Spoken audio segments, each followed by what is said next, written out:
Everyone, welcome back to creative ideas with Neha. मैं हूं नेहा सिंह, हाजिर हो चुकी हूं आज की वीडियो लेकर के। आज की जो टिप्स एंड ट्रिक्स हैं वो काफ़ी अमेजिंग से हैं और आपके लिए काफ़ी यूजफुल है, क्योंकि डेली टू डेली लाइफ में हमें कुछ टिप्स एंड ट्रिक्स की ज़रूरत पड़ती है, जिससे कि हमारा काम जल्दी भी होता है और परफेक्ट भी होता है। तो अगर आपको हमारी वीडियो अच्छी लगती है तो लाइक शेयर करिएगा, चैनल पर नया है तो सब्सक्राइब कर लीजिएगा। चलिए वीडियो को स्टार्ट करते हैं और देखते हैं फर्स्ट टिप को। अक्सर हम लोग कंटेनर जब खाली हो जाते हैं तो इनको उठा करके ऐसे रख देते हैं।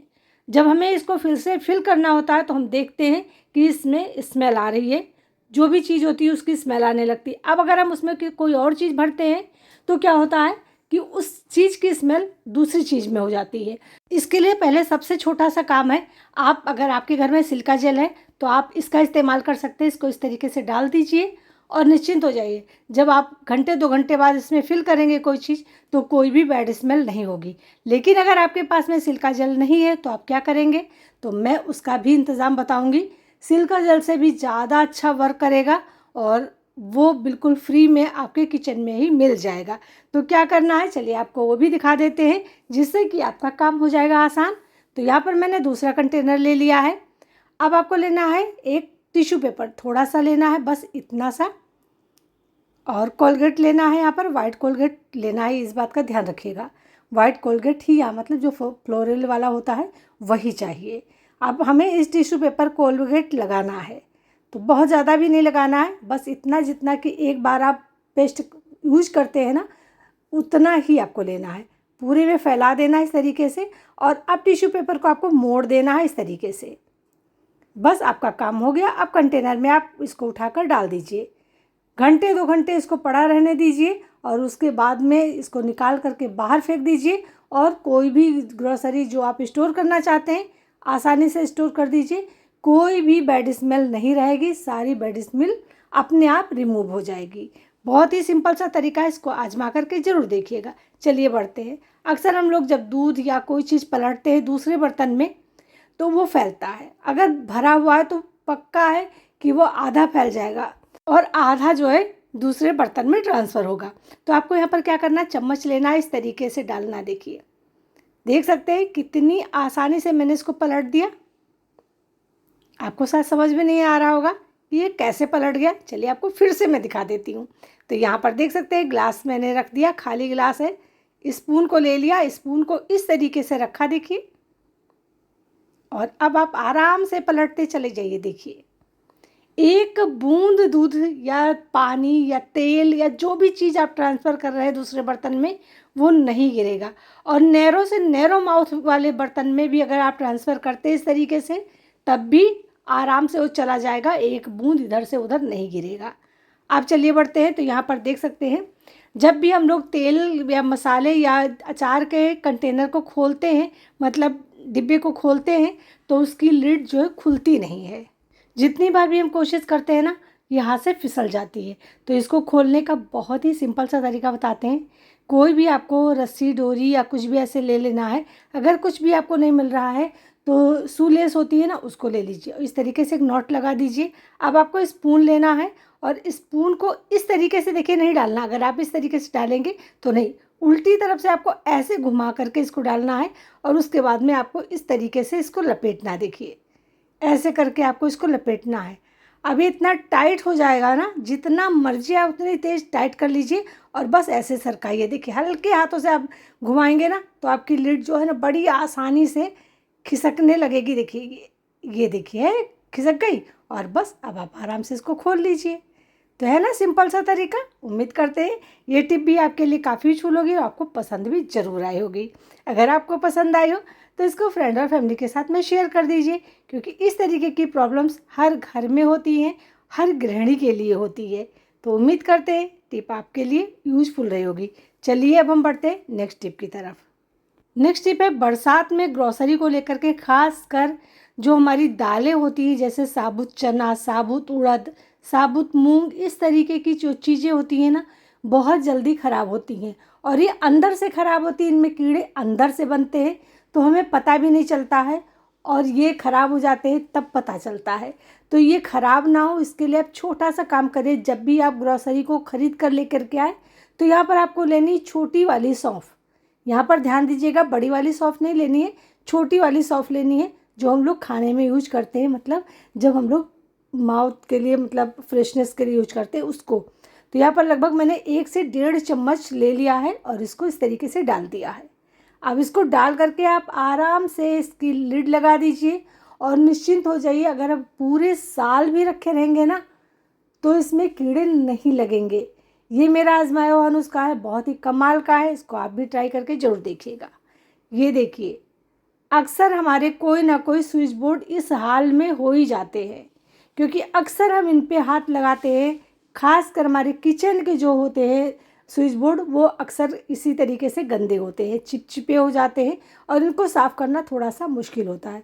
तो आज मैं यहाँ पर साफ़ कर रही हूँ, आपको दिखा रही हूँ नारियल के तेल से। ना आपको शॉक लगने का डर है, क्योंकि अक्सर इस तरीके के जो स्विच बोर्ड होते हैं शॉक लगने का डर होता है, लेकिन जब हम तेल का इस्तेमाल करते हैं तो यहाँ पर किसी भी तरीके का कोई डर नहीं होता है और बहुत ही आसानी से साफ़ हो जाते हैं। कॉटन लिया है, कॉटन पर मैंने नारियल का तेल डाल दिया है और बस आपको इस तरीके से रब करना है। जैसे आप लगाएंगे आप देखेंगे कितनी आसानी से ये चिकनाई वाले गंदे दाग धब्बे सेकंडों में साफ़ होते चले जाएंगे।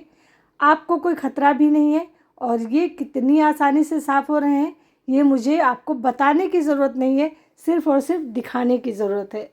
तो देख सकते हैं, बस आप इस तरीके से इसको रब करते जाइए। देखिए जितनी गंदगी थी सारी निकलती चली जा रही है और कितनी आसानी से। बहुत ही कमाल क्रिएटिव है। इसको एक बार, अगर आपके घर में भी कोई स्विच बोर्ड बहुत ज़्यादा चिपचिपा, ग्रीसी, गंदा हो गया है तो आप इसको इस तरीके से साफ़ कर सकते हैं। बस आपको इसको फोल्ड करते जाना है, पोंछते जाना है, ये सारा साफ़ हो जाएगा और जो ऑयल लगा है ना वो भी साफ़ होता चला जाएगा, क्योंकि हमने यहाँ पर कॉटन का इस्तेमाल किया है। बाद में आप एक उठाइए टिश्यू पेपर या दूसरा कॉटन और उसके बाद में इसको पोंछ दीजिए। इसका जो तेल है वो भी साफ़ हो जाएगा, जितनी भी चिकनाई होगी वो एकदम ख़त्म हो जाएगी और आपका स्विच बोर्ड बिल्कुल क्लीन हो जाएगा। तो यहाँ पर देख सकते हैं मैंने दूसरा कॉटन ले लिया है और बस इसको पोंछ दिया। देखिए एक भी बूंद जो है ना यहाँ पर तेल का कुछ भी चिकनाई नहीं लगी हुई है और स्विच बोर्ड हमारा बिल्कुल नए की तरह चमचमाने लगा है। तो कैसी लगी टिप बताइएगा ज़रूर। चलिए बढ़े हैं नेक्स्ट की तरफ।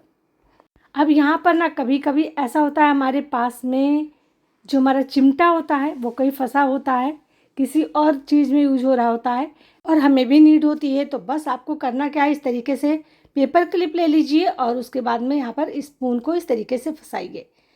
अब इस तरीके से भी रबर बैंड आप अलग अलग लगाएंगे तब भी सही रहेगा, लेकिन मैं यहाँ पर एक ही रबर बैंड का इस्तेमाल करना चाहती थी। तो चलिए देखते हैं इस तरीके से लगेगा या फिर हमें दूसरी ट्रिक अपनानी पड़ेगी। तो यहाँ पर इस तरीके से रख करके आपको रबर बैंड लगाना है और रबर बैंड निकल रहा है। चलिए पहले रबर बैंड को लगा देते हैं पेपर क्लिप पर दोनों तरफ से अच्छी तरीके से। उसके बाद में अब हम इसमें फंसा देंगे अपने स्पून को, देखिए इस तरीके से। और ये हमारा बढ़िया सा एक छोटा सा ऑर्गेनाइजर बन करके रेडी हो गया है। अब हमें इससे रोटी पकड़ना हो या हमें कोई चीज़ उठानी हो, बहुत ही आसानी से हम इसका इस्तेमाल कर पाएंगे। देख सकते हैं कितना बढ़िया तरीके से वर्क कर रहा है और आप इससे कुछ भी उठा सकते हैं। आपका एक पैसा यहाँ खर्च नहीं हुआ और सिंपल सा तुरंत बन करके रेडी भी हो गया। चलिए हम आपको उठा करके भी दिखा देते हैं। तो यहाँ पर देखिए कितनी आसानी से इस ट्यूब को मैंने पकड़ लिया है ना, कमाल का आइडिया। चलिए बढ़ते हैं नेक्स्ट की तरफ। तो यहाँ पर मिरर देख सकते हैं, मेरा ये मिरर कितना ज़्यादा गंदा हो गया है और ये साफ़ करने से, अगर आप इस तरीके से नॉर्मल साफ़ करेंगे तो ये साफ़ नहीं हो रहा है। जो भी इसमें चीज़ें लगी हैं वो छूट नहीं रही हैं। अक्सर हमारे डोर जो होते हैं मिरर के या इस तरीके ग्लास से कुछ भी चीज़ें होती हैं तो वो साफ़ नहीं होते हैं। तो चलिए हम आपको इसको साफ़ करने का तरीका बताते हैं। यहाँ पर आप किसी भी तरीके का मिरर साफ़ कर सकते हैं। तो यहाँ पर मैंने न्यूज़पेपर ले लिया है, सिंपल सा एक टुकड़ा फाड़ करके। अब लेना आपको यहाँ पर वाइट वाला विनेगर, बस थोड़ा सा, मतलब आधा चम्मच के करीब करीब ही हमें विनेगर चाहिए। तो यहाँ पर मैंने देखिए आधा चम्मच के करीब इस पर डाल दिया है। अब यहाँ पर आपको लेना है वाइट वाला कोलगेट, थोड़ा सा, बिल्कुल एक मटर के दाने के बराबर। देखिए तो यहाँ पर जितना मिरर है उसी के हिसाब से मैं ले रही हूँ। अगर आपका मिरर बड़ा है तो आप यहाँ पर थोड़ा सा ज़्यादा क्वांटिटी में इसको लेंगी। अब इस तरीके से पेपर को हम सोक करवा देंगे इसको। चलिए अब रब करते हैं। जितना भी दाग धब्बा इसमें लगा है, जितनी भी गंदगी लगी है ना, 1 सेकेंड में छूट जाएगा, सब साफ हो जाएगा। देखिए इस तरीके से आप बस आपको रब करना है, कुछ भी नहीं, वो भी हल्के हाथों से आपको लगाना है। बहुत ज़्यादा रगड़ने की ज़रूरत भी नहीं है कि आपको बहुत ज़्यादा रगड़ने की ज़रूरत है। बहुत ही आसानी से बच्चे ने क्रेयॉन चला दिया है, लिपस्टिक चला दी है, कुछ भी ऐसी चीज़ें इस पे लगा दिया है, सब कुछ साफ़ हो जाएगा। चाहे ग्रीसी हो, ऑयली हो या गंदे हाथ लगे हो, कैसा भी हो, एकदम से नए की तरह आपका जो मिरर है चमचमाने लगेगा, बहुत अच्छी तरीके से साफ़ हो जाएगा।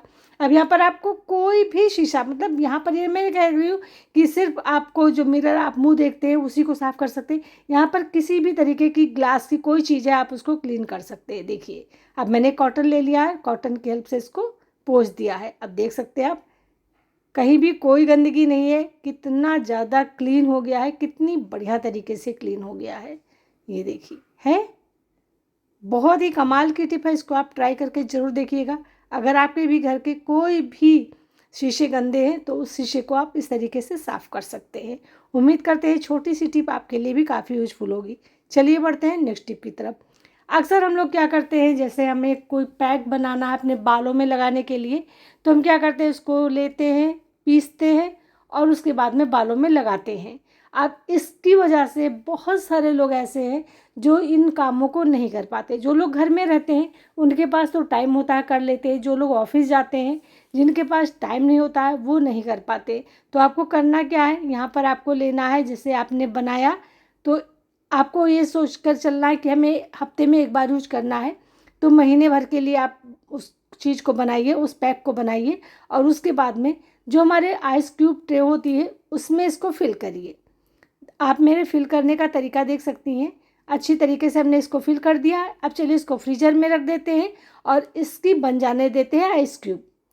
बहुत ही कमाल की टिप है, आप इसको 1 महीने इस्तेमाल करेंगी, ये बिल्कुल ख़राब नहीं होगा। अब देखिए जम गया है, अब इसको निकालिए और किसी एयर टाइट कंटेनर में भर करके रख दीजिए। हाँ, इसको फ्रीजर में ही आपको रखना है, इस बात का ध्यान रखना है। जब आपको यूज करना है तो बस आप निकालिए और इसको इस्तेमाल करिए। तो इस तरीके से आपका टाइम भी बचेगा और आप किसी भी चीज़ को आसानी से इस्तेमाल भी कर पाएंगी। अब इस क्यूब को आप दही के साथ में, एलोवेरा जेल के साथ में किसी भी तरीके से इस्तेमाल कर सकती हैं, अपने बालों में लगा सकती हैं। तो इस तरीके से पैक बना करके अगर आप रखती हैं तो आपका टाइम भी बचता है और आप आसानी से किसी चीज़ को यूज भी कर पाती हैं। तो चलिए फ्रेंड, वीडियो का आज हम यहीं पेंट करते हैं। मिलते हैं आपसे नेक्स्ट वीडियो में नेक्स्ट टॉपिक के साथ में। तब तक के लिए bye bye, take care, thanks for watching.